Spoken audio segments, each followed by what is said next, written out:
მერთმა დაგლოცოთ გილოცავთ სულთმოფენობას, გილოცავთ სულიწმინდის დღეს. მართლაც ყოვლადწმინდა სამების მესამე ჰიპოსტასი. ეს ერთი ღმერთია, სადაც არის სულიწმინდა, აქ არის მამაც და ძეც. ჩვენ ერთი ღმერთი გვყავს, მამაძე და სულიწმინდა. ანუ ტრინიტარული მონოთეიზმი. ჩვენ მონოთეისტები, ერთღმერთიანები ვართ. ახალი აღთქმის გამოცხადების ერთღმერთის მონოთეიზმის აფსარებლები და მაღიარებლები. ეს უდიდესი საიდუმლო ყოვლადწმინდა სამების დოგმატისა კიდევ ერთხელ ცხადდება იმაში, რასაც ქვია სულიწმინდის მოფენა. კიდევ ერთხელ ცხადდება იმაში, რომ სახარების უამრავ მონაკვეთში, რა თქმა უნდა, ძველ აღთქმაში, ახალ აღთქმაში ის რომ ღმერთი არის ერთი, მაგრამ სამგვამოვანი. ფარული თუ ცხადი მითითებები ამაზე წმინდა წერილში არის. ეს დიდი თემა აღარ მოხდა. მაგრამ თავარისა რომ დღეს განსაკუთრებით გამოყოფთ სულიწმინდის დღეს, სულიწმინდის ასე ვთქვათ, ჰიპოსტასს, როგორც სულიწმინდა ღმერთს, რომელიც მამისაგან გამოვალს. მამისათანა და ძისათანა თაყვანისცემების დიდების. ეს სული ღმერთია. უნდა გვიყვარდეს და გვეშინოდეს, ვადიდებდეთ მას. სულიწმინდა ეს არის საოცარი აღსრულებელი განგებულებისა, აღსრულებელი ადამიანთა ცხოვრებისა, საიდუმლოებებისა და ასე შემდეგ. იცით ეს. სულიწმინდის გარდამოსვლა ეს არის უდიდესი დღესასწაული და რა თქმა უნდა სულიწმინდის ინდივიდუალური პირადი გარდამოსვლა სულთმოფენება ნათლობა არის, ხო? და ვის არ გვიგზნია, როცა სულიწმინდა მოგვიახლოვდება ჩვენ, როცა სულიწმინდა გარდამოდის ჩვენზე და როცა სულიწმინდა ჩვენთან არის, ვის არ გვიგზნია ეს, რომელი არის გულგაქვავებული ჯვარგწერია და სულ გაუხეშებული. რა თქმა უნდა არა, ყველას გვიგზნია, როცა სულიწმინდა მოდის სიმშვიდე. როცა მოდის სულიწმინდას თავისი მადლი მოაქვს.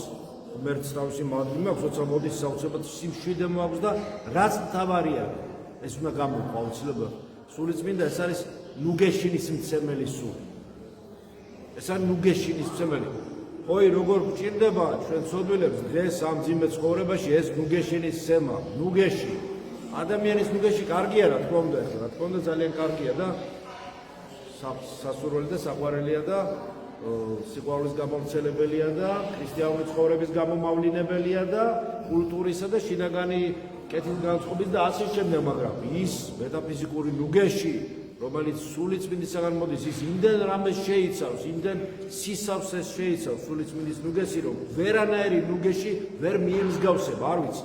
ყველა ადამიანს თავისი შინაგან საიდუმლოებებში, თავისი სულის სიღრმის უნდა შეიხედოს, როგორ მიუღია ეს ნუგეში, არ ვიცი როგორ, მაგრამ ეს საოცრად მიუღია ესეთი ნუგეში, რომელსაც ვერავით არის ადამიანური დაწყნარება, სიტყვა, შეწევნა, მატერიალური გინდა თუ სულიერი თუ ემოციური ვერ შეედრება, ახლოს ვერ მივა.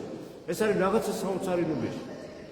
არნახული, დამამშვიდებელი, ძალის მომცემი, ყველას გიგზნიერთ ხა. განსაკუთრებით თუმცა ეზიარებით, ის შემოდის სულიწმინდა და ნუგეშინის სემას გაძლევს, გამშვიდებს, როგორც აი ხელით ხსნის ესე ყველაფერს, მოაცილებს ნეგატივს ყველაფერს და დაამშვიდებს ამ შინაგან ჩვენს ციებცხელებას, ხო? აზრობრივ ციებცხელებასაც, რომ ზრახვები ეს მაგას ვამსგავსებ, ხო? აზრობრივ ციებცხელებას, ემოციონალურს და ხორციელსაც უძლურებებს, ვინ არის ბოლომდე ახლა აბსოლუტურად ჯანმრთელი და ათლეტი და ატლანტი და ტიტანი, ხო, ვინ არის? მაგრამ ნებისმიერ შემთხვევაში ეს უძლურებები ჩვენ, რომლებიც გვაქვს, სულიერი თუ ხორციელი, ხილული თუ უხილავი ბრძოლების დროს რითი გადის? ნუგეშით გადის. და იმიტომ ვამბობთ, მეუფეო ზეცათაო, ნუგეშინის მცემელო, სულო ჭეშმარიტების, როცა ადამიანი ჭეშმარიტებას შეიმეცნებს, იმაზე დიდი მოსვენება და ნუგეში რა უნდა იყოს, სანამ ადამიანი ჭეშმარიტებას ვერ შეიმეცნებს, სანამ არ მიიღებს პასუხებს თავარ კითხვებზე, როგორ მიქნება მშვიდი და ნუგეშინის სემული, აი მითხარ, ვერ იქნება. როცა შენ ჭეშმარიტებას თავარს გაიგებ, როცა შენ გაიგებ რა არის, როცა შენ მშვიდად და წყნარ ხვდები უკვე შენი ცხოვრების აზრს და ჭრეთ მიღმიურს, აი მაშინ ხარ ნუგეშინის სემული და მშვიდი და დაწყნარებული. მანამდე ვერ პოვებ მოსვენებას. და ამ მოსვენებას იძლევა ზუსტად სულიწმინდა. აი ეს მინდა გისურვოთ და ევანგელიის ზიარებაც ამას მოასწავებს, როდესაც ჩვენ კიდევ ერთხელ ღვთისმშობლის ერთ პატარა ნაბის მადლისა წილ გადავდგავთ და ვეზიარებთ. მინდა ეს გისურვოთ. მერთმა გაგაძლევთ სულიერი წინსვლა, ნუგეში მოგცეთ. ნუგეში რომ მოვიდეს, უნდა დახარო შენი თავი, სულიერი მუხლებზე სულიერად მოიდრიგო შენი თავი, დაიმდაბლო შენი თავი. ეცადე რომ შენი თავი არ გაიმართლო ღვთისინაშენ. თქვა რომ სოდვილი ვარ, მოვინანიო, მადლობა ვმეცი. ლოცულობდე მუდამ, მადლობდე, სიხარული შემოვა. ყოველთვის თქვა რომ შენდობის თხოვნა ყოველთვის არ უნდა მოგერიდოს, არც ადამიანის წინაშე, პირველ რიგში ღვთის წინაშე. შემინდა ეს სიტყვა არ არის რთულის გამოსათქმელი. თქვი, რა მოხდა თქვი და თუ რაღაცა არ დაიკარგება ეს შენდობის თხოვნა. მაინც ის ყველაფერი მოვა, ეს შენდობა აუცილებლად მოვა. ეს შენდობა ნუგეშს მოიტანს, გამშვიდობას, სიცნარეს, სიმშვიდეს და აი ეს მინდა გისურვოთ, რომ დღეს კიდევ ერთი ნაბიჯი გადავდგათ, ვეზიაროთ, მეორე ვეზიაროთ, დღეს გაზიარებ ღვთის ხალები და მინდა რომ გზახსნილი გქონდეთ, ღვთის საიდუმლო სულის საცმოლებლად. ამინ.